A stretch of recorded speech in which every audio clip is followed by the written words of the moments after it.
যে একটা national ID card দিয়েও ইলেকশন মেকানিজম করা যায়, অর্থাৎ আমাদের যে জাতীয় পরিচয়পত্র আপনার ইলেকশন মেকানিজমেরও আরেকটা টুলস। আচ্ছা, এটা তো আমাদের সাধারণ জনগণ কেউ জানে না, সাধারণ জনগণ বুঝবেও না, কারণ এটা একটা ডিজিটালি টেকনোলজিক্যালি করা হয়, যেটার ক্রাইমটা টেকনিক্যাল লোক ছাড়া আপনি ধরতে পারবেন না। আচ্ছা, তো সেই হিসেবে আমি একজন টেকনিক্যাল লোক, সেই পর্যায়ে আমি তাদেরকে ধরে ফেললাম যে ন্যাশনাল আইডি কার্ডটাকে তারা ইউটিলাইজ করে বিভিন্ন আনডিউ ফ্যাসিলিটিস দিচ্ছে। যেমন উদাহরণ যদি আমি বলে থাকি, একদম স্পেসিফিক উদাহরণ হচ্ছে যে আমি একজন বিদেশি ভদ্রলোককে যদি বাংলাদেশি ডিক্লেয়ার করে দিতে চাই, তার একটা ন্যাশনাল আইডি কার্ড দিলে তার পাসপোর্টও হবে, তার বাকি সব কিছু হয়ে যাবে, সে বাংলাদেশি নাগরিক হয়ে যাবে। এখন এই জন্যই এটা বলতেছি যে বিডিআর হত্যাটার মধ্যে কন্ট্রোভার্সিটি আছে, যে কেউ কি নাগরিক ছিল বাংলাদেশি নাকি বিদেশি কোনো নাগরিককে বাংলাদেশি নাগরিকের সোলজার হিসেবে আমরা দেখেছি।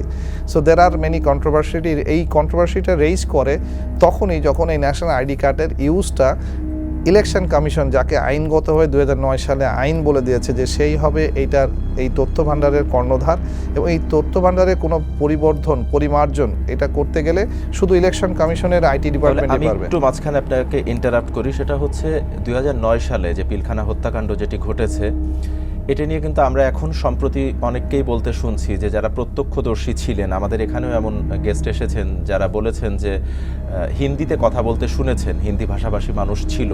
তাহলে আপনি যেটার কথা বলছেন এইভাবে তো সম্ভব তাহলে যে অন্য কোনো দেশের নাগরিককে আমাদের এখানে এসে এই সুবিধাটা দেয়া? অবশ্যই সম্ভব, না সম্ভব হওয়ার কিছু নাই, কারণ এটাকে তারা এত তুচ্ছভাবে এই ন্যাশনাল আইডি কার্ডের ডাটাবেসটাকে ব্যবহার করতেছে বা ব্যবহার করেছে, যেটা দিয়ে এটা সম্ভব। কারণ হচ্ছে ধরেন সে একজন চেয়ারম্যান সার্টিফিকেট দেয় যে আপনি 3 ভাই 4 বোন, এখন ঠিক সেরকম ওই 3 ভাইয়ের জায়গায় 1 ভাইয়ের নাম কেটে দেওয়া এবং তার সম্পত্তি বই বাকি 3 ভাই যদি নিয়ে নিতে চায়, তাহলে ন্যাশনাল আইডি কার্ড থেকে তার নামটা মুছে দিলেও চলবে। দ্যাটস হাউ আইনগতভাবে আপনি এস্টাবলিশ করতে করতে এটা আর পারবেন না। সো এই পারাটাও হবে 10 বছর। তো 10 বছরে তো আপনি সাস্টেইন নাও করতে পারেন আপনি যে মানুষটা সাফারার। তাহলে এনআইডির যে তথ্যগুলো, আমাদের যে জাতীয় পরিচয়পত্র, এই তথ্য আসলে বিগত সরকারের সময় কতটা নিরাপদ ছিল এবং এখনও কি এই তথ্যগুলো নিরাপদ আছে কিনা, এটা যদি একটু সংক্ষেপে বলেন। কারণ এটা ব্যক্তিগতভাবে আমার নিজেরও প্রশ্ন, যেহেতু আমি একজন বাংলাদেশি নাগরিক, আমার জাতীয় পরিচয়পত্র রয়েছে। ডেফিনেটলি আপনি নিরাপদ না। কিভাবে নিরাপদ না? কারণ ন্যাশনাল আইডি কার্ড যখন আইনটা তৈরি করে, যে কোনো দেশ করে, সেই দেশের আগে একটা লক্ষ্য নির্ধারণ হয়ে যায়, সে হচ্ছে ডিজিটাল প্ল্যাটফর্মে পা দিয়েছে।